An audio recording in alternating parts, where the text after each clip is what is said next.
What's up, everybody, and welcome to the Die Is podcast. My name's Alex. This is Justin and Nick. Howdy. How you guys doing? The Die Is baby cast. Apparently, yeah. yeah. Two of the three of us are currently with child. So Not with child. I'm with children. He's with child. Yeah. This Our desk wives is, are. And our wife. Yeah. There's a lot of potency Yeah. in this desk. It Yeah. really is potent. We have enough kids for everybody between the two of us. Yes. So, how you guys doing? I'm doing great. I'm excited about the new General's Handbook coming out and the new chapter of Warhammer kind of shifting out of a meta that had felt a little bit stale and a little bit stifled in some areas, although it was good overall. It was a healthy meta, but it felt like some things that couldn't shine before are now going to be able to shine, so that's exciting. And you think 6 months of a book is like too short? I don't know, it felt right for that season one of those books. Like, Right. 6 months of bounty hunting was enough. I can't remember who said it, but somebody was like, they said they're bringing rules over. What if they only kept bounty hunters? That would be miserable. How about you guys? I'm doing well. Gotten a few games in and a few games with the new GHB, so I feel like I can speak somewhat knowledgeably of Sure. it. And I'm excited about this. I'm excited that tournament season really seems like the holiday is like a pretty big lull for everyone. Everybody kind of gets charged up, and now we're back at it. So I'm excited to see some results start coming out. Including our own tournament, which was just announced this week. We're running the Rubicon series continues. So we just had the Fall Rubicon at the end of 2022, and now we've got the new Spring Rubicon. And an update for this one is that it's going to be a grand tournament, 5-round grand tournament. Tickets are available now. The link will be down below if you're in the area and want to compete in it. But it promises to be a really great event, sponsored by Grey Matter Gaming and Hobby Nights. And we're really excited to shift it to a GT and have, I think it'll be a much bigger pull, much wider pull for people coming to a 2-day tournament. People get excited about 2 days. Absolutely. Like, I think the word has already spread a little bit. We're seeing a lot more activity in our Discord. Join up. Where's the link again? I believe it's right down Yeah, below. sure. Right? And people get excited when they hear about playing 2 days of Age of Sigmar, especially with how well you guys have run tournaments. It's going to be a good thing. Well, a lot of people are reluctant to travel for a 1-day tournament. So Yes. they'll travel an hour or two. But a 2-day tournament, people will make a weekend of it and really make it a trip. So I'm excited to see some of the indie guys come out and everybody else. Some Chicago Yeah. people and stuff Yeah. like that. Well, and so last it's pretty time cool. the prize support was awesome. Yeah. So Thanks in large part to Sean at Hobby Nights, Yeah. who really helped us provide what was some really significant prize support, and hoping to do that again. it's For sure. only going to get better. Right. So Yeah. I'm This one's going to be 40 people. The next one, it's going to be 100. Well, Yeah. we'll see if we can get enough tables. That's a jump. Yeah. I think Hobby Nights has got the space for it, but we need a lot of tables. Yeah. Need a lot of tables and a lot of patience. Right. Yeah. So what have you guys been playing?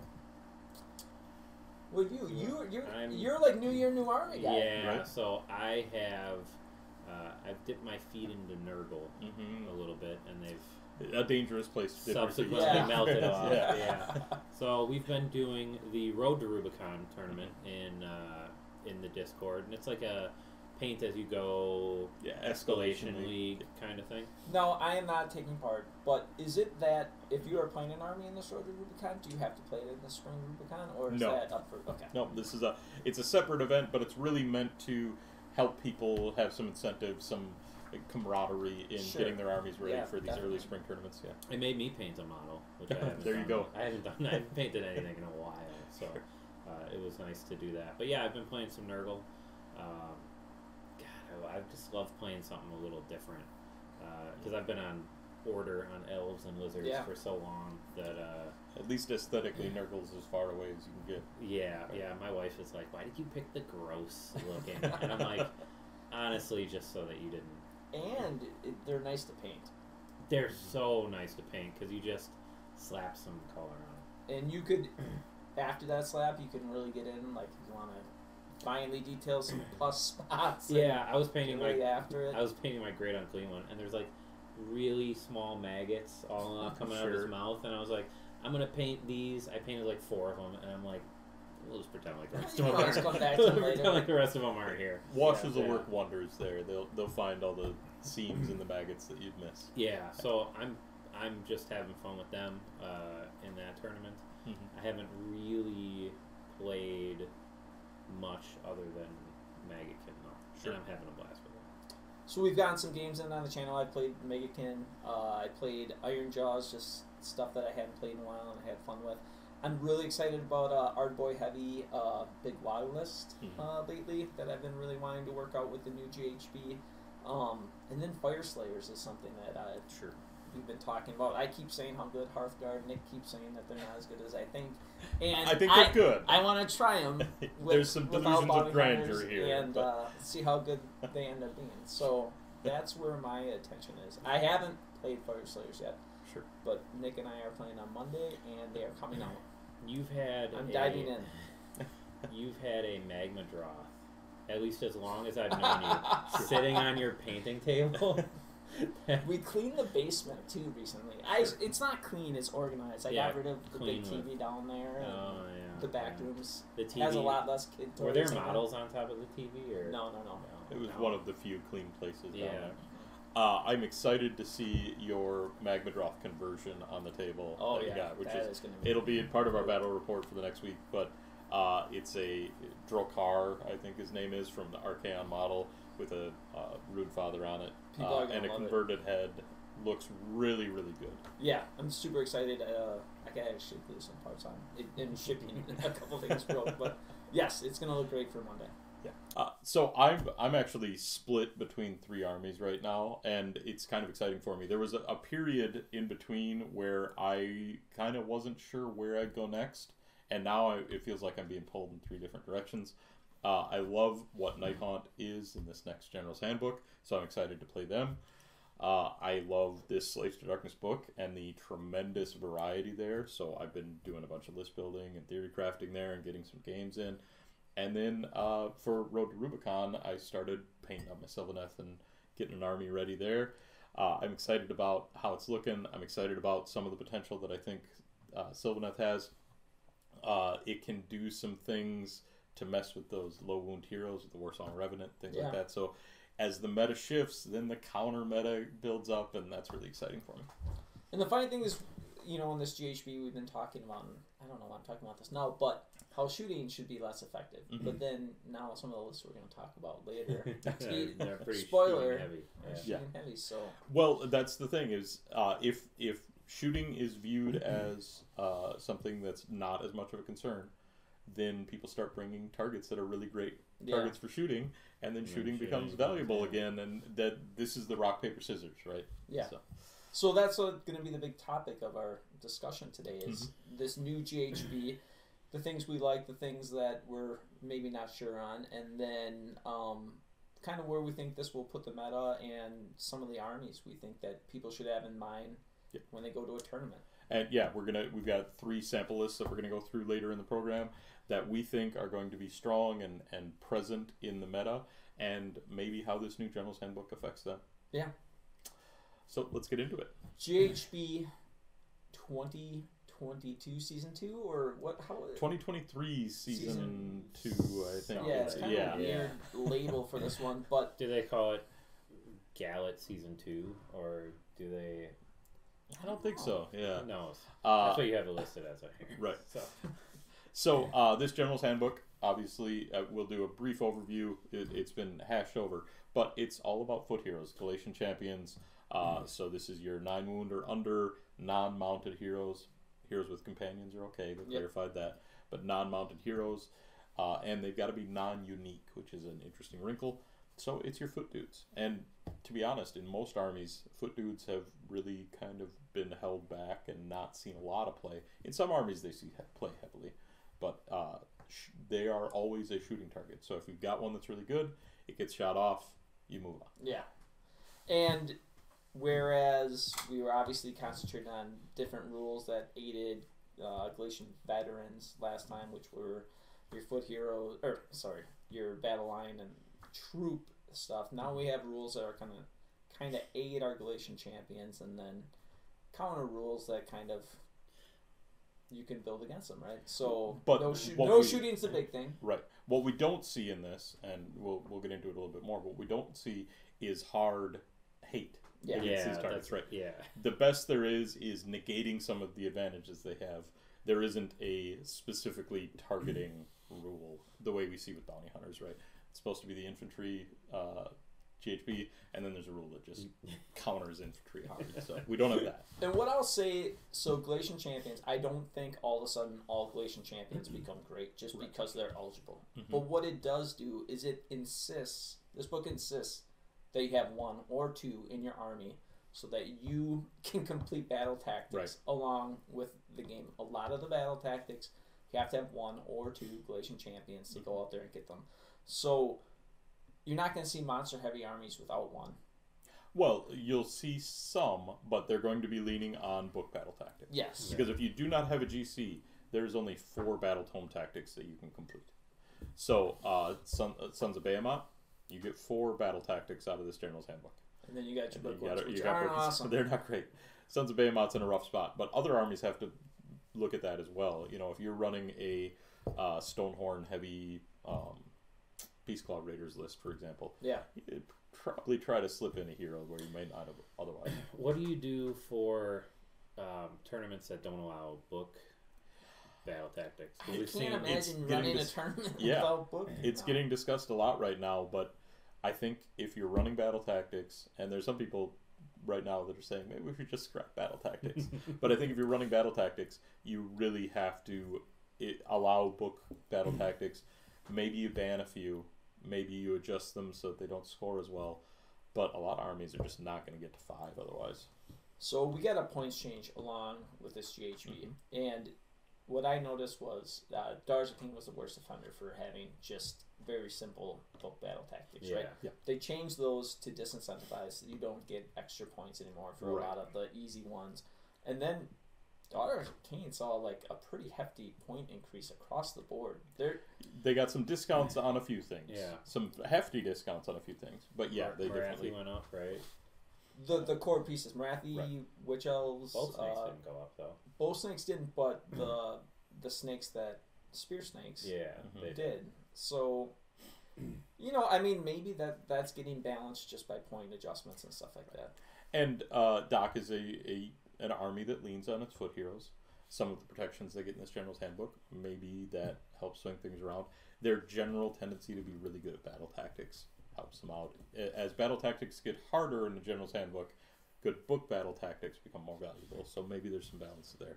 I think Doc will be in an okay place. I think they'll manage. So rounding this back into form, so now we have this emphasis on Galatian champions. We've lost the rule that no one's liked for the last 4 months, bounty hunters, which is a huge relief because it just really has opened up list writing. Even if every list was going, we had talked about this in our last few casts, that we thought that more lists were going low drop rather than for bounty hunters. But if you played in a tournament, you play 5 You games, had to be aware. you're running into bounty hunters once or twice. Yeah. And that can just ruin your day if you're going heavy with battle line and things of that nature. It really pushed people out of any sort of infantry skew in a serious way. You know, now we've got people talking about going back to zombie spam, going back to direwolf spam is one that we've seen come up recently. Hearthguard spam. Those things were fine in the meta, but when you ran into that one bounty hunters matchup, you were just going to get blown up, right? Yep. And so people are experimenting with those again, and happy to have them back on the table. And one other thing is, shooting has been penalized a little bit because you can't shoot a hero that's by any kind of little bit unit, right? But now, is it that bad of a penalty? Well, what do you guys think, honestly? I think it's significant. So how this works is if your Galatian champion is next to a battle line unit within 1 inch, your Galatian champion is not shootable, which that can then be overridden by a specific battalion that you put specifically infantry archers in. So do you have to put archers? Or is it just specifically infantry units, right? Yeah. But you would want to put your archers in there along with other things to fill it up, because I think it's a minimum of 4 units in that battalion. It's 3. Minimum of 3. Right. So it pushes you to 4 drops at least. And then once you're in that, you can ignore that special rule. So you can shoot at heroes as normal. They still get their Lookout Sir and all the benefits they normally have. But I think it's pretty significant for some armies. Some armies, when they've got their shooting, they want a hero hunt. I think about Caradron Overlords. Caradron Overlords is an army that for a long time won by clearing out the enemy heroes and then dealing with whatever was left later. Yeah. Other armies, I don't think it's as important. Some armies, they're pretty content to just shred the front lines with their shooting. Yeah. Right. Sometimes I think people overemphasized hero hunting with when really if you took out bodies and things that were going to hurt you back, right, you would be in better shape. So sometimes maybe this encourages like better gameplay, you know. But to me, it makes decisions more interesting. You know, like now we're to a point where if you want to get below shooting, you want to get below 4 drops, right? Or in shooting, do I want to take this battalion? Do I want to increase my drops? So it's decisions are nice in a game. That's what we all plan for. And this is introducing new decisions. If this rule just said there will be no changes, but if you want to shoot, you have to be at least 4 drops, it would be a huge, tremendous, nerf to shooting effectively. Yeah. And in a lot of ways, this is doing that. Shooting specifically typically wants to be low drop because they need to control the initiative. Sometimes they need to get that alpha to take off key pieces. Sometimes they need to, because they're low on bodies, have that double turn to swing back. Shooting armies historically really want to be 1 drop, and pushing them out of that is more significant than it would be for a lot of things. Yeah. Yeah, but it's going to play out kind of the same way you were talking before, where you're going to bring your champions. Then people are going to start bringing this battalion. Sure. And then people are going to stop bringing champions. And then people are going to stop bringing the champions. Right. Depends on the champions. Well, it really is. So the ones that were already amazing are just way better. Yeah, yeah. And certain armies that will benefit a lot from this this specific battalion also benefit a lot from champions. Like Sure. Lumineth yeah. loves the champions rule because their heroes are such a high, I don't know. They have so many benefits. Yeah. They really tie the room together. Yeah, yeah. Slaves of Darkness that I've been playing lately loves this. Slaves of Darkness typically okay with running higher drop than a lot of armies, but you're often keying on something like a Sork Lord. Oftentimes a 2-cast Sork Lord with Arcane Tome, and any protection that Sork Lord gets is just tremendous. Right? Yeah. Yeah. The Slans love this. Mm-hmm. I mean, they were already parked next to battle line units anyway for the bodyguard rule. Now they just get to not be shot at all. Yeah, and maybe even start, depending on how the meta shakes up, maybe start dropping that bodyguard unit, which makes up for some of the point increases. Yeah, bring a unit of skinks or something because you're still going to get the same benefit. Right. Yeah, and then some things that I really liked are the extra enhancements they introduced to these Galatian champions. So we have Stubborn as a Rhinox, which makes... Right. So this is specifically the unique enhancement, which is an aspect of the champion. Yes, an aspect of the champion that you get to include in every army. You can potentially take 2 of them if you have Warlord. And it really does add a nice little piece to these Galatian champions that sometimes we're, teetering on bringing. So what do we have? We have Tunnel Master, which is the default pick, right? Right. It's a free once-a-game move. Teleport. 9 inches away. Super cool. Because of how important it is for objective scoring, sometimes I have a Galatian champion. Sometimes you're just doing that first turn. Right. On some of the battle plans, getting a Galatian champion to an objective will either trump it, so you automatically take it, or score you an extra point, or let you interact with the battle plan in different ways. Tunnel Master is the default going out of the gate. This is what you're going to take on your first Galatian champion, unless there's a reason to take something else. Yeah. It's the Arcane Tome of aspects. How many armies have a teleport versus how many don't? You have like a I would say if you count deep strikes, we're probably at a third. If you count genuine teleports, it's less than it used to be. It's probably something like 1 in 8, 1 in 10. Yeah. So, I mean, everybody's going to be able to benefit from this. It's going to be so nice. Yeah. I'm just thinking of all the stuff that There's a lot of cute interactions. And just sometimes for positioning, like if you're on a 4-inch moving like hero and you need them in a spot to buff a unit or give them like even sometimes issue command ability and stuff like that, it's huge to have that once a game. It can really bail you out. The timing is important with teleports, of course. If it was a hero phase teleport, it would open up all kinds of cans of worms. It's a movement phase teleport, but that still enables some important things.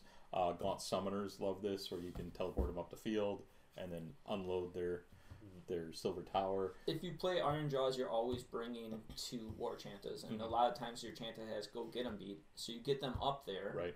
And now you're getting, on a 3-up, you're getting a 3d3 charge, so if you're 9 inches out, then, you know, there's a lot of play that introduces for Iron Jaws. So any foot heroes that have important combat phase abilities, combat phase command abilities, or auras, Lotan's named, so he's not applicable, but things like that have the Vampire Lord is a fantastic example. Once you use that command ability at the start of the combat phase, isn't something you want to have killed beforehand. Being able to teleport him up and drop that aura on something is pretty awesome. We keep talking about how good Tunnel Master is, but what I like is I actually think there's really good reasons to bring the other ones. Yes. Yep. Like Stubborn as Rhinox, it seems really boring. We count as 10 on an objective, right? That model counts as 10. Yeah. But there's times when you need your Galatian champion to trump other Galatian champions on an objective. Yeah. With that guy counting as 10, or if he's constantly just serving as like a buff and he's never like getting out there, he's great. You love Fueled by Gurish Rage. Yeah, which is on a 3-up when the model is slain by wound or mortal wound. It comes back with D3 wounds. All further wounds are negated. So if that's the last activation your opponent can put into them, they're alive for that phase. I don't think it's the strongest of the group, but I really love a few cute plays that it enables. Knights of Shrouds with Spiteful Spirit, or any general that you're depending on. Sometimes you just need them around. Yeah. And a 66% is pretty freaking good. It is, and often with a small-based hero, your opponent's only going to get one activation into them in the combat phase. They might shoot them off, and maybe if it's the last shooting unit into them with your Lookout Sir and your cover and everything, they spring back up and they can't get finished off. It's a fantastic protection for that. But the other one's good too. The leadership one. Yeah, that's really it's awesome. What's it called? Leadership of the Alpha. Yeah. Now that I said 66% is pretty good, I am never gonna roll any higher than a 2. You jinxed yourself. Yeah. Why don't you tell us about Leadership of the Alpha? Rally, all-out attack, all-out defense, or redeploy 3 times in the same phase. From the same hero. For only 1 command point. For 1 command point. The question I had the same question with Ideneth, with the Ideneth book. Mm-hmm. Can you redeploy units that are not eligible to be picked to redeploy because they're not close enough? No. So, but I don't like this that one. You can issue it. You don't issue them all at the same time, right? You can issue it up to 3 times during the same phase. So you can redeploy this unit when this thing moves. You can redeploy this other unit when something else moves. So there are often times when I want multiple redeploys. Rallies for a couple armies are huge. Battlesmiths in Fire Slayers being able to rally multiple units, Volkites, for example, or anything in Slaves of Darkness rallying multiple units. Anything in Beasts. Anything in Beasts rallying.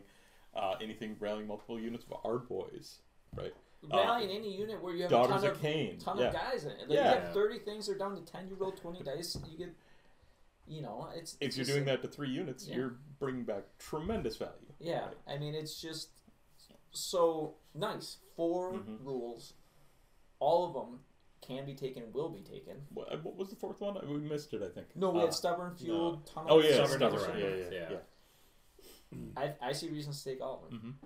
Like in the list we're talking about, like I feel like people are sleeping on Fueled by Rage a little bit, but I think it's really good in a unit where you depend on your general. Yeah. If you didn't have the teleport, I think the other 3 would be neck and neck.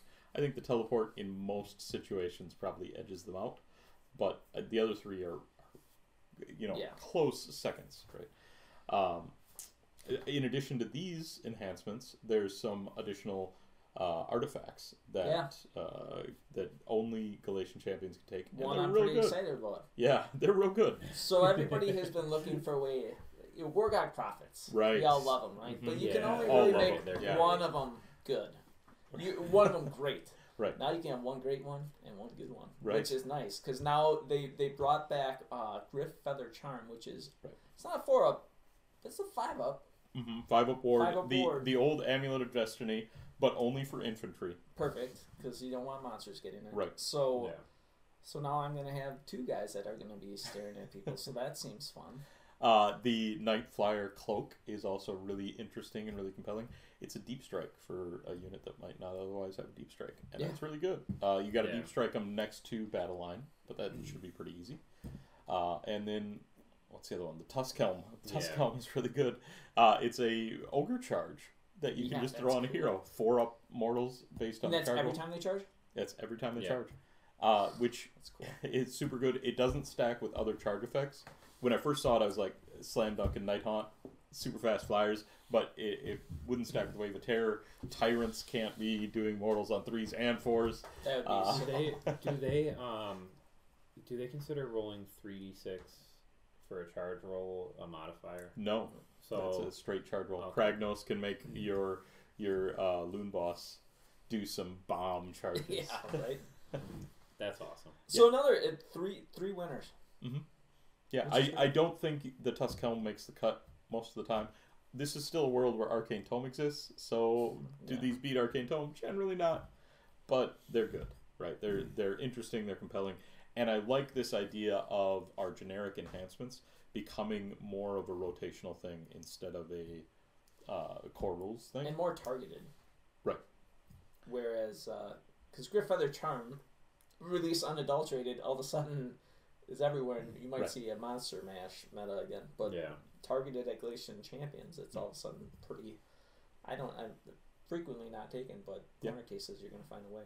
So there's 2 new battalions as well. We talked about one for the shooting. The other one is kind of an interesting one. A Galatian champion and 1 unit of infantry. And infantry is kind of a new keyword that they added here. It's basically the old Galatian veterans rule.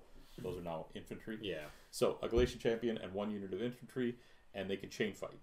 But they've also got some other interactions through the rules. So there's a battle tactic where you can designate to kill a Galatian champion with your sworn bodyguard unit, they call it, or have your sworn bodyguard killed.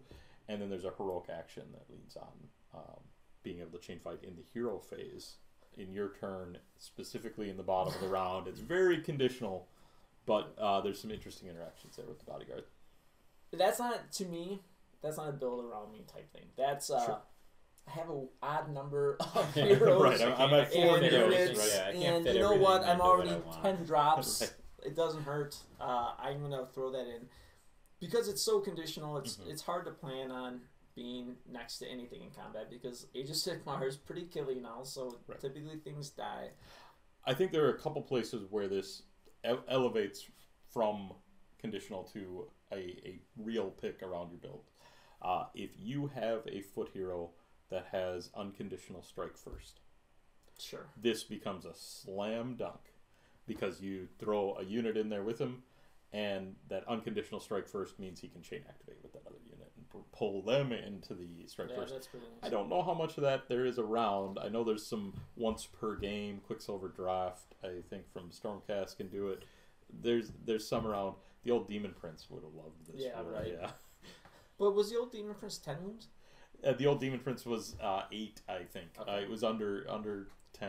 It wasn't the horrible number. The old Demon Prince, it would be incredible in this rule set. The new Demon Prince, not so much. Yeah.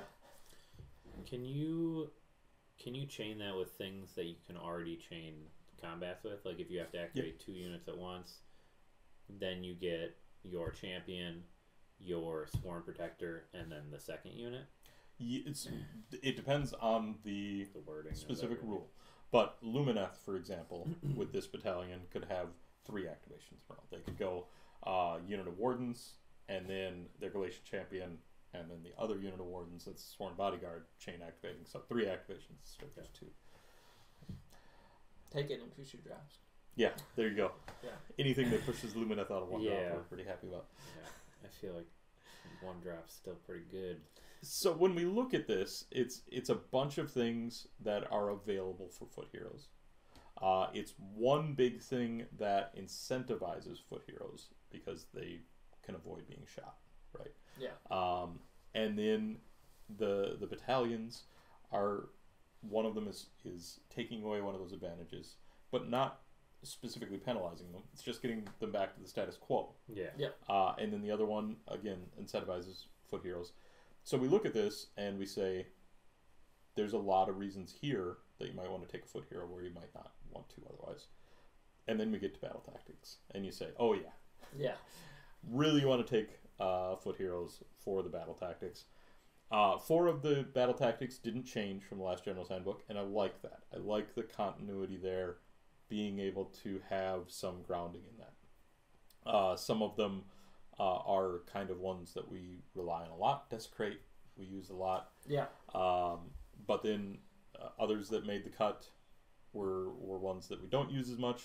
Gaining momentum. This one's mine, especially if you've got a foot hero general now. This one mine's always been a toughie. It's a scary one unless your general happens to be really killy.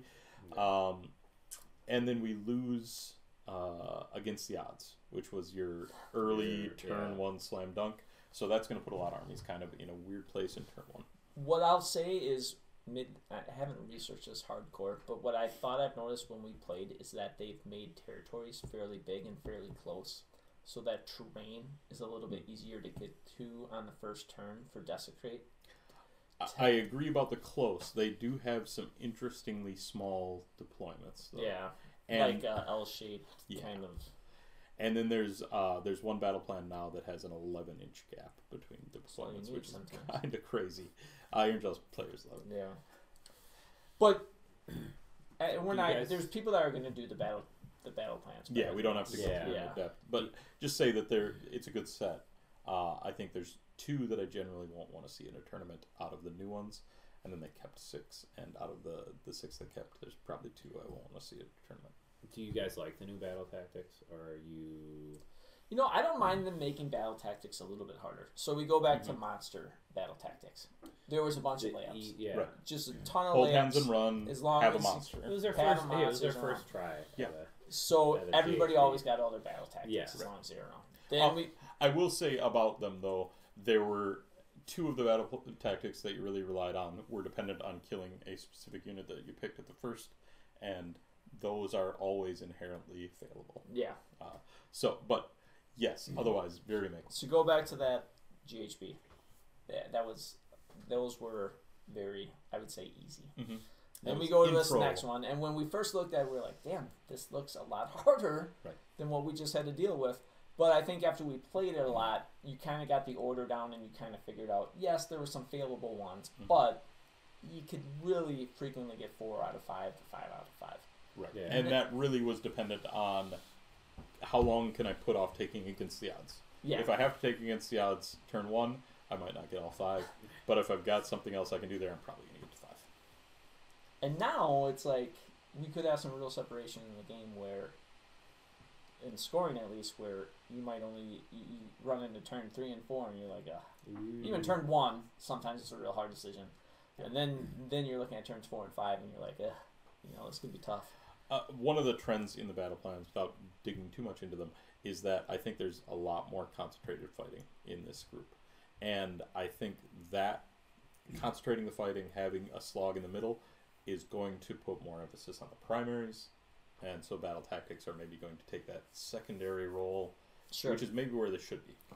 Yeah, and you know what? It's new, and if it's a problem, we could go easier again. Yep. And if it's not a problem, then it's like it increases the amount of skill you need to truly win a game. It's not that bad. Yeah, I mean the thing about battle tactics taking a backseat to primaries is it's just really hard when battle tactics are worth 2 of the primary objectives every time.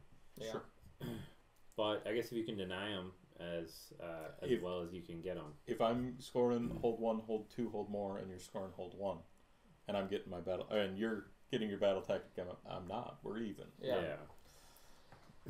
I mean, and we literally, although we've played a few games with this because of the early leak of this book, the book has like not even been touched yet by the general public, I would say. So like, there's a lot to figure out yet. We could be sitting here in another 6 months saying, "Oh, we're all worried about those battle tactics, but we figured out the order, and it didn't end up being too bad." I'm not worried about the battle tactics, but I will say that these battle tactics are forcing me to list build a little bit differently.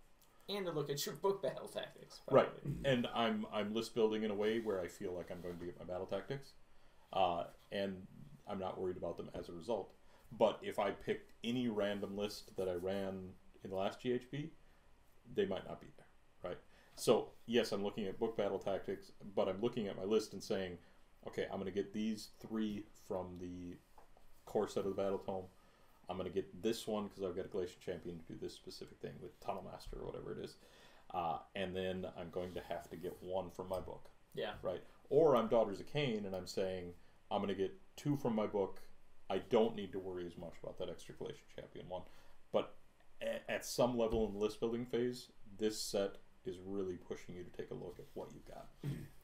What do you guys have like in your head a Galatian champion that is just like head and shoulders above everything? We didn't talk about this beforehand. I think the Vampire Lord is, well, I've got 2. The Vampire Lord. Yeah.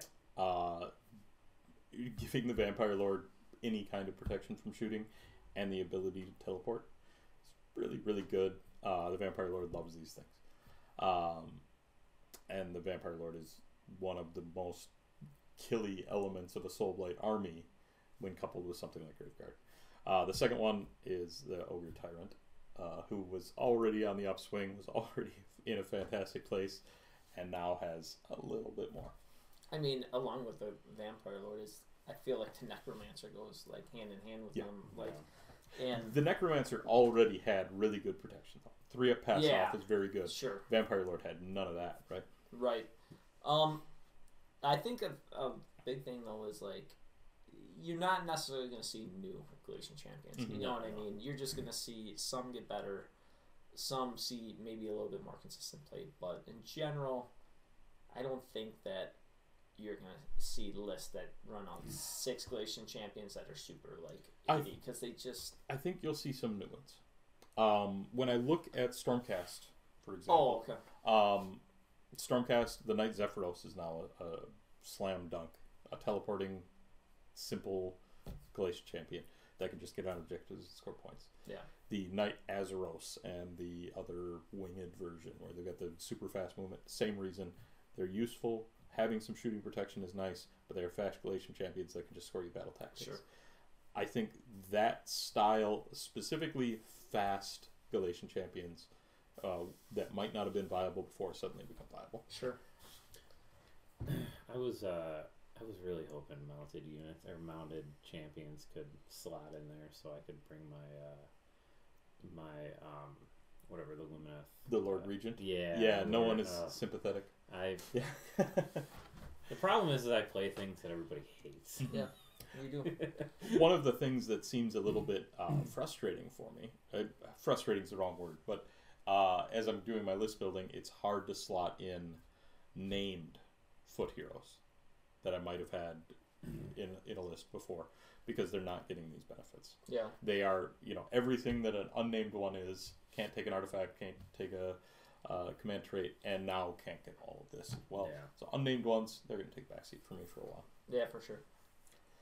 So good General's Handbook though. Yeah, so we ended the last General's Handbook, and we kind of talked about that. We thought the meta was emphasis on low drop, and then we saw a lot of armies that didn't have to concentrate on having battle line that would make them susceptible to bounty hunters and those kind of things rise to the top. So now that we have a new GHB with new rules, what do we think the meta is going to start looking like? What rises to the top? What kind of lists can you expect to see?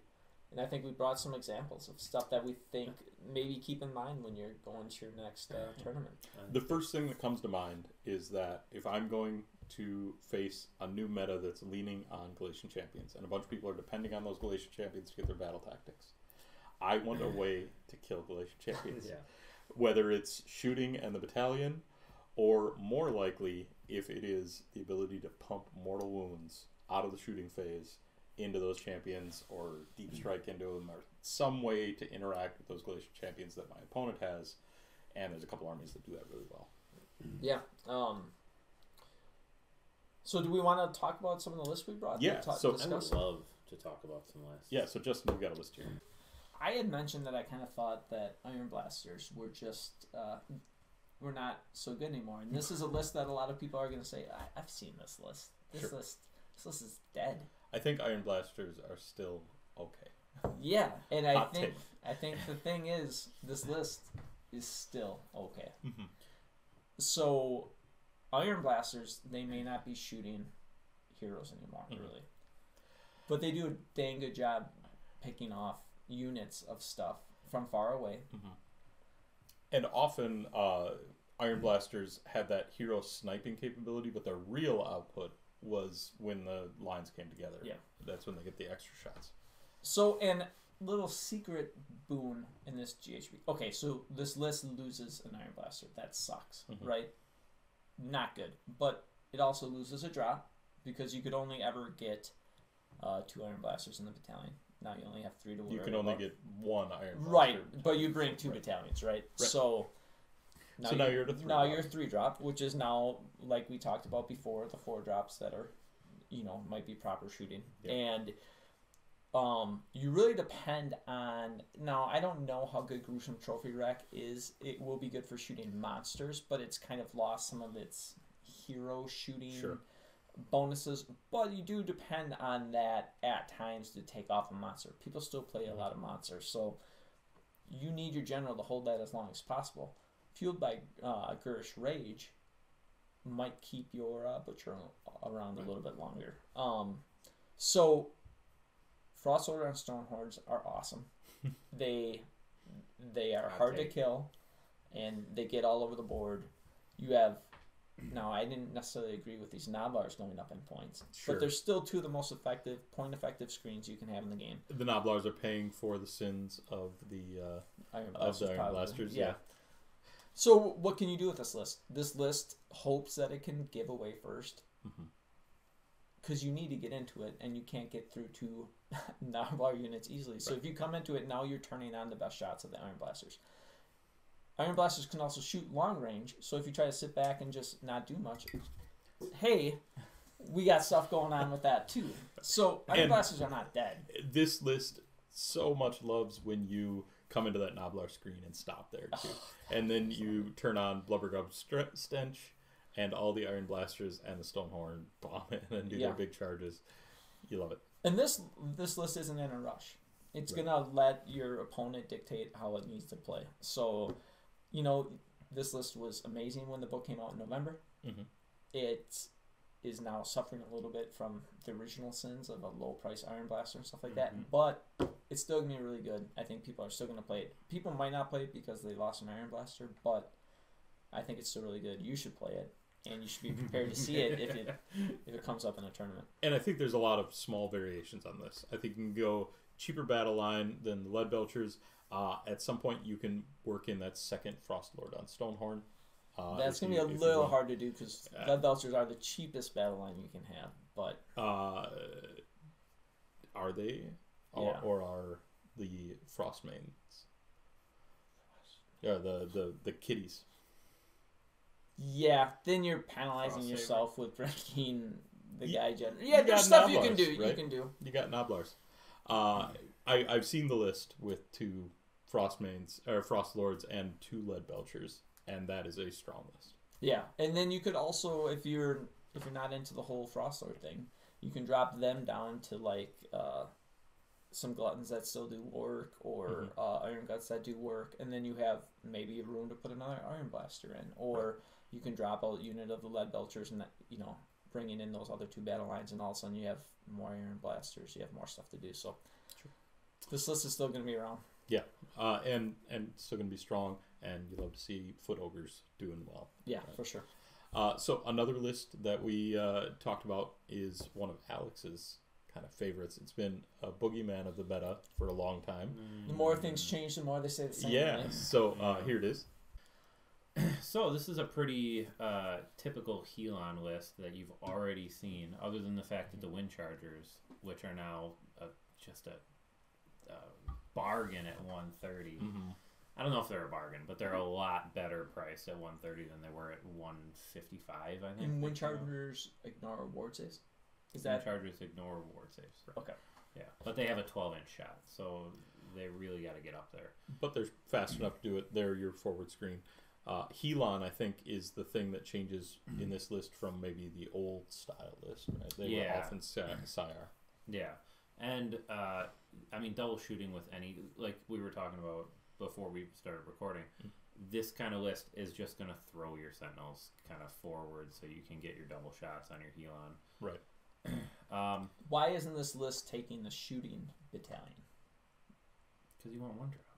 Well, yeah, but also, as we mentioned before, this unit has a lot of like reach out and touch you mortal wounds between the Umbral Spell Portal and Searing. Yes. What is that spell called? Storm of Searing White Light. Yeah. And the Rune of Petrifaction as well. Petrification. Yeah. And you're also getting 38 shots with your Sentinels. Yeah. On realistically, you're doing mortal wounds on 5s. 38 shots per unit. Right. As long as you're getting up in there. So you're really able to, I don't want to say crack screens, because like 20-man units are still hard to crack, but you can pick off some of that small stuff that people are pairing, or hopefully will be pairing with their champions to keep them from being targeted. And Teclis just kind of clears things out by himself. When I look at Teclis and what he does in a foot hero meta, it's kind of crazy, right?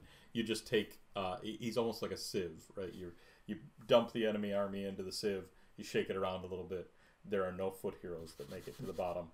You set those aside and deal with the rest of the army. Another sneaky little thing this has going forward is the Umbral Spell Portal and the new GHB spell, which is incredibly good. Which you got to watch for. If someone brings a spell portal against you, and you can't just camp the home objective like you used to, because the new spell now is it's a 12-inch range, targeted an objective.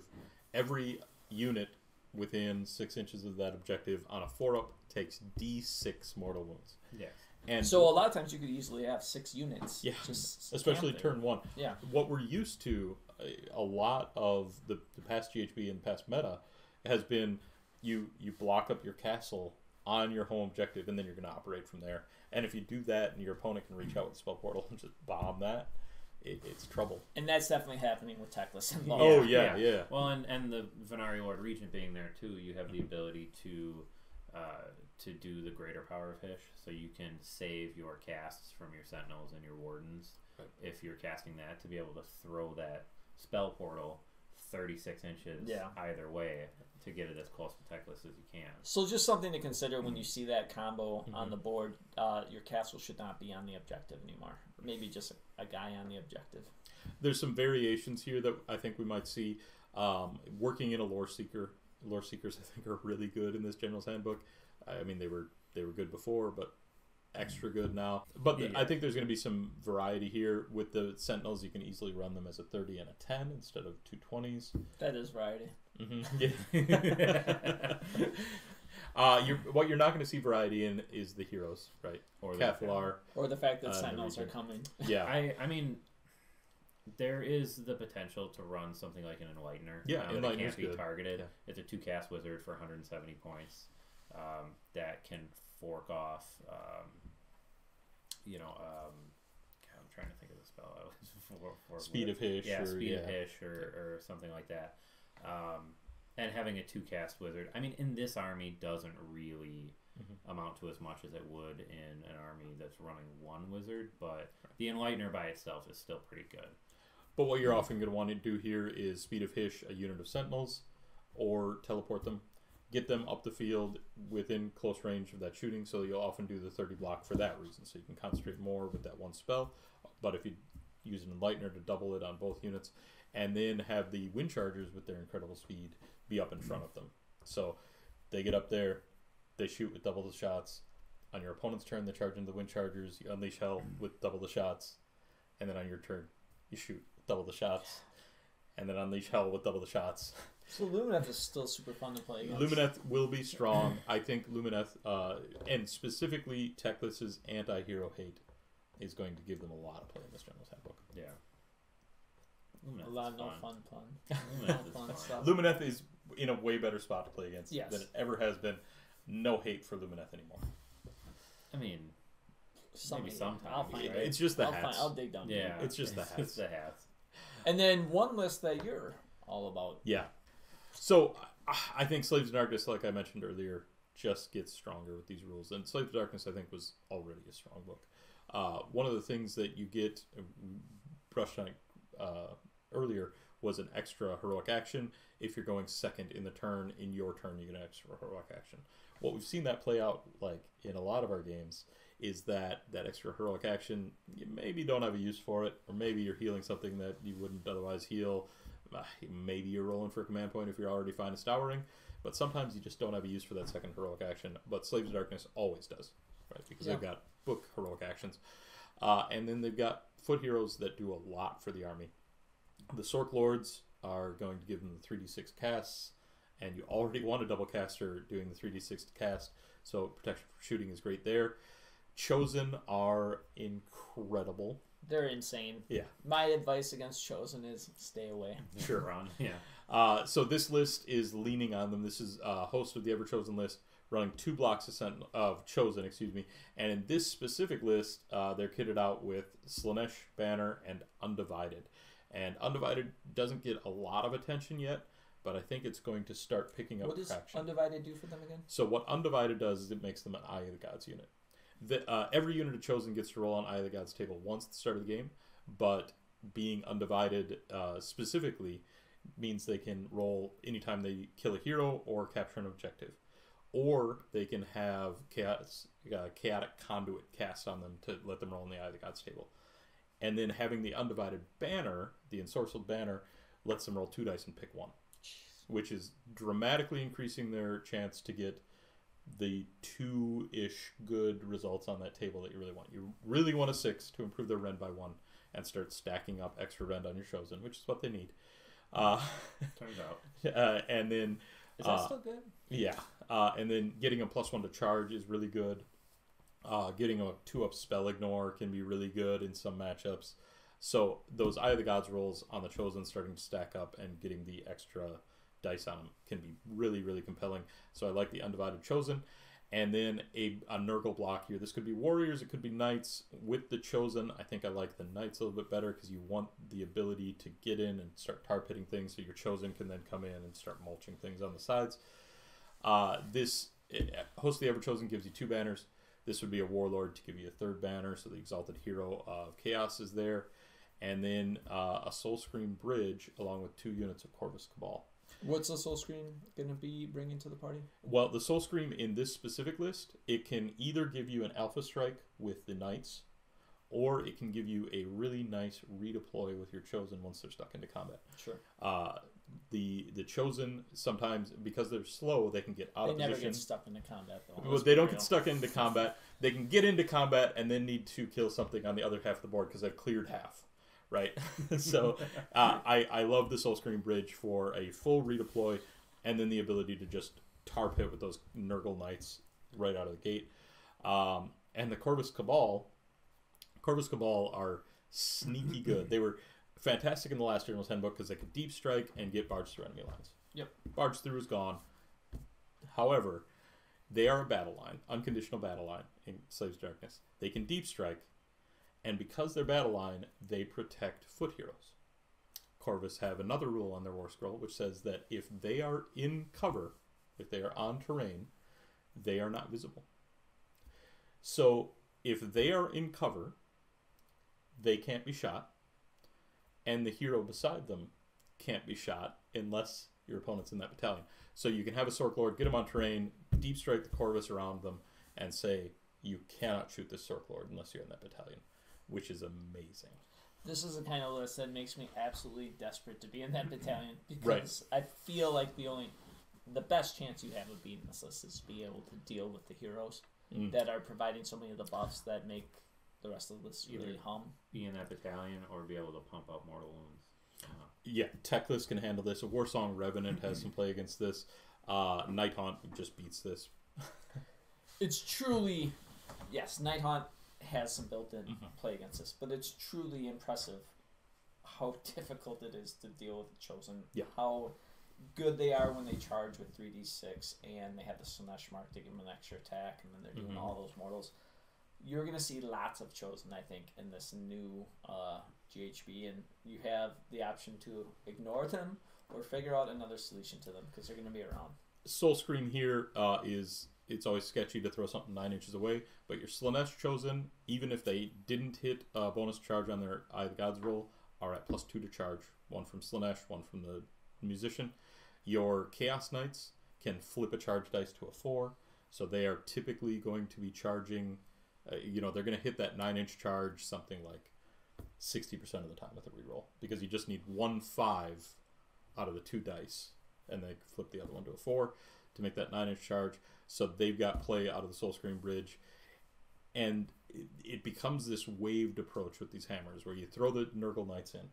Your opponent will have to commit an absurd amount of output into the Nurgle Knights. Being -1 to wound sucks. It's terrible. And then -1 to rend as well. On a 3-up save, you Mystic Shield them, throw them in. They're on a 2-up, ignoring 1 rend. -1 to wound. They're sticking around. That lets you get the Slanesh Chosen in while you're chaotic conduiting on your Undivided Chosen continuously. So by the time they go in, they're rend 3 or so. I like the waved approach to this. I like this list. There's a lot of variety you can do here. Those Knights being Varangard works just fine. Those Knights being Warriors works just fine. Different Those Knights cultist being units. more Chosen is probably just fine. The third banner, if you're running 3 units that can't have banners, you want 3 banners. But if you make them Varangard, you don't need the third banner, so then you drop a hero, and that's nice in your 1-drop. A lot of play in this style list. And I think, not this exact list, but you need to have a plan to deal with killy Slaves of Darkness lists like this. And the book is finally becoming official. Yes, it's official as of this weekend. We got a Demon Prince War Scroll in, I believe, April of 2022, and the book is now out. And, it's probably been a little under the radar because people have been playing it, but it hasn't been, official in tournaments. So I think we're going to see a lot. Well, maybe not a lot, but it's going to be at the top tables. So. Yeah. And, we've talked about this book before. This book hits the sweet spot for what Slaves of Darkness players wanted, and a lot of people have those Slaves of Darkness collections, so I think a lot of people are just going to finally pull them out that have wanted to play them for a long time. And I think they're Chosen going to looks sweet. Yes, they do. There's the new models are great. The old models are cool. Mm-hmm. They're going to be there, so watch out. Yeah. So those are a few things that we really think are going to be heavily present, but they have a theme, right? If you're going to a They're tournament, Age of Sigmar armies. yeah, super thematic. You're going to a tournament tomorrow. What are you bringing with this new GHB? I'm probably just bringing something I'm familiar with. I mean, Sure. I haven't. I'll probably bring Nurgle or Beast the Wild List or. I don't know about Beasts. I feel off them now, but I would probably bring my big Wild List because I really like Ard Boys that, can rally on 4-ups and hit on 3s and wound on 2s. And never deal with bounty hunters. Yeah, and don't have to deal with bounty hunters. So Nighthaunt is, I think, what I would bring tomorrow. I think if you ask me this question in 2 months, I maybe say Sylvaneth. That's where I'm trending. Warsong Sylvaneth specifically. The Bug Bomb, I think, will maybe have its time to shine. And we didn't bring a death list to discuss. That was the one faction we left out. Just rewind, go back to the last video we played. I thought the list that Nick played was really good, and that's a really great list that I think will be at top tables. I'd make some tweaks to it, but we you talk will. about Can't those deal with during the Nurgle. video. Yeah, can't handle beast spam Nurgle specifically. Everybody's playing it, so watch out. Yeah, exactly. But I think that Nighthaunt list definitely has legs. Yeah, I think that's a great example of a great list. So rewind and look at that. How about you, Alex? What would you bring? It would probably be a techless based Lumineth list. Sure. I know that's a boring answer for me, but Question: do we think that the whole Alarith is that been hurt by the point increase that bad that it's not like obviously? No. I think the Stone Temple is still there. Yeah. So don't forget about that list. That's a cool list. Yeah, this is not an exhaustive list by any stretch of the imagination. Yeah, but we were, and part of the reason we were pushing Alarith last time so hard was A, they're good, but B, techless didn't know any of his spells yet. Right. So they had to execute that in. Yeah. So and Stone Guard were criminally cheap. They got 120 points for. Now they're what 130. They're still in a fine place, but they were extremely efficient. And the stone guy caster, the Stone Mage. Mage is now harder to shoot, so that's nice. Yeah, and he can take some of those unique enhancements to be able to, he's super slow. Right, he was. Be able to teleport him around, or just once. If you've got a wounded Avalanor up on the field, being able to teleport him once per game, that Stone Mage is really, really big. Yeah, operate at full wounds. And we say this all the time. The game's in like an awesome spot. There are some armies that are broken right now. I would say that at the bottom. Yeah. KO's not there right now. Gitz is in a terrible place. They got a book coming. Horrible. Yep. Slanesh, I don't know. After the point drops, you tell me what you think. Slanesh is fundamentally broken. Ships, so I don't know what there is not a points level where you can bring a Slanesh army that fits in a deployment zone that is compelling right now because there's no synergies. There's nothing that works together. You look at Nurgle. Like I feel like they got the Nurgle book pretty good, and we were talking about how we didn't think disease points were. We weren't crazy. We thought they were. We weren't as high on them as maybe we should have been. We thought now they were a nice just supplement. The best thing ever. Yeah. Zinch, well, we talked about in our last battle report. Zinch they did really decent with. Corn, they changed one rule from an old Corn book and made it at least fun to play. And we've got a new Corn book on the way, and birds are very strong on Corn. These little birds that I hear from. Yeah. And what are the birds saying about Gitz? Not much. Oh no. and we've had like 2 or 3 Slanesh books, and they've all kind of. Well, one was just the most broken thing you could ever do in the game ever. I think it would still be broken. It would still be strong. You were summoning like 2 keepers a turn at one point with that book. It was crazy. Well, and making everything fights last even on their turn. Yeah. Sometimes we played that. Later on, if as a thought experiment, if yes. you take the current Slanesh book and switch Locust to the old Locust rule, that Slanesh book suddenly becomes really compelling. Yeah, it's better. It's a lot better. As a thought experiment. Yeah. You guys have any thoughts on the points increases and drops? Anything that I thought they were all healthy. Anything that went, nothing bothered me. I mean, I do think Nabars could have maybe just been at 110, but like we said. They're fine. I mean, there's still 20 wounds at 120 points. That's reasonable. Seraphon got hit again. I don't know if this will finally be the time that pushes them down to we're so close. here. We're so close to a new book. Right. Yeah. I liked a lot of the points changes in Stormcast. I was just doing some list building there. I thought they got those about right. Gardas went up a little bit, deservedly so. You think he deserved to go up? I think so. He was pretty strong.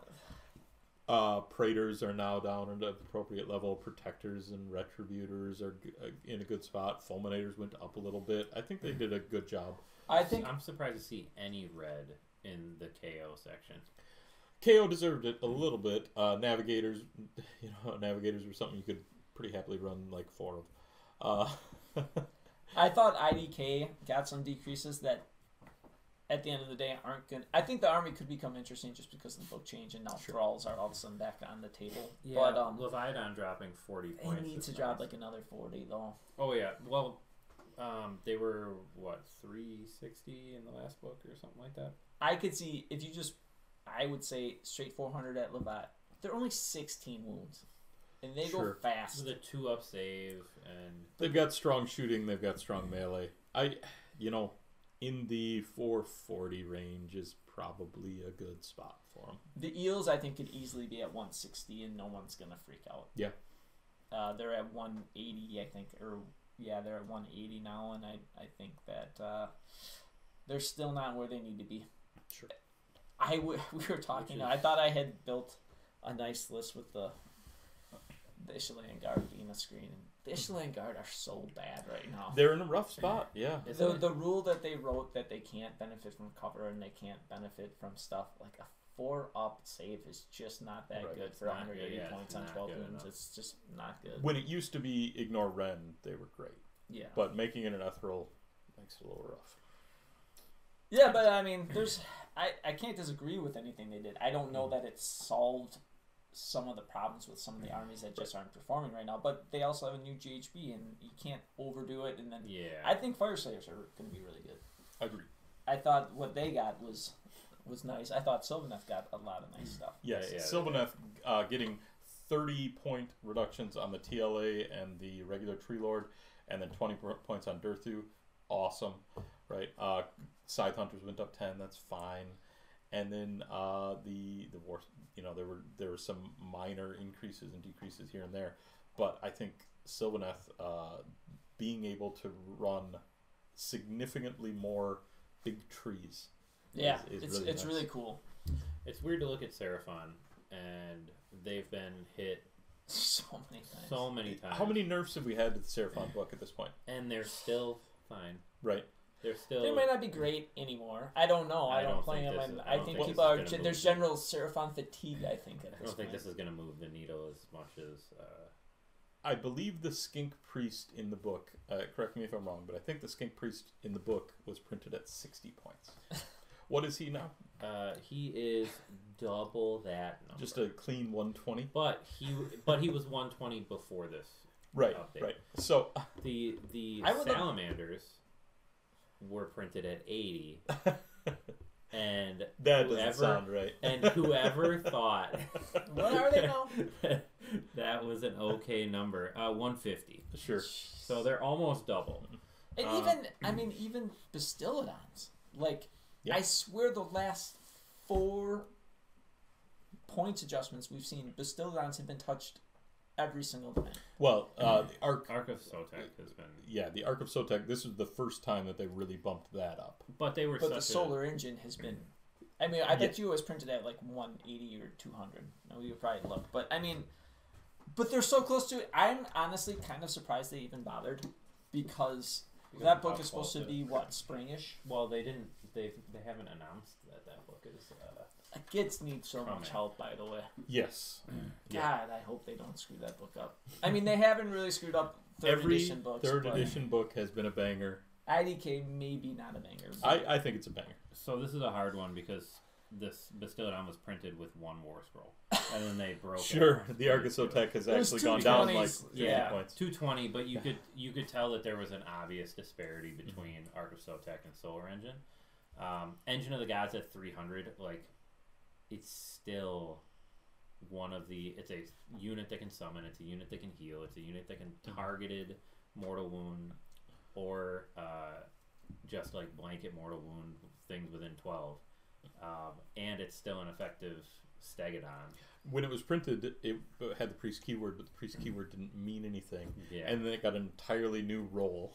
Yeah, it's a priest. I forgot it's a priest. Yeah. Oftentimes a wizard as well, because you'll throw a tome on it. Yeah. No, it's time. Seraphon's good. Seraphon's good. Slan is someday they'll be A tier. And one thing I'll say, kudos to Games Workshop. For a long time, there was lots of complaining that they didn't really pay attention.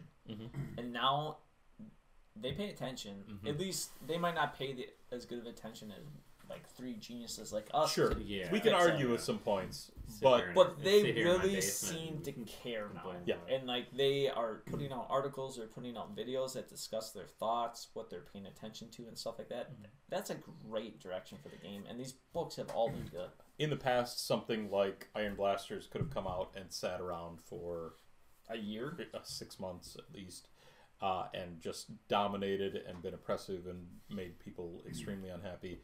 And now they're addressing these things really proactively.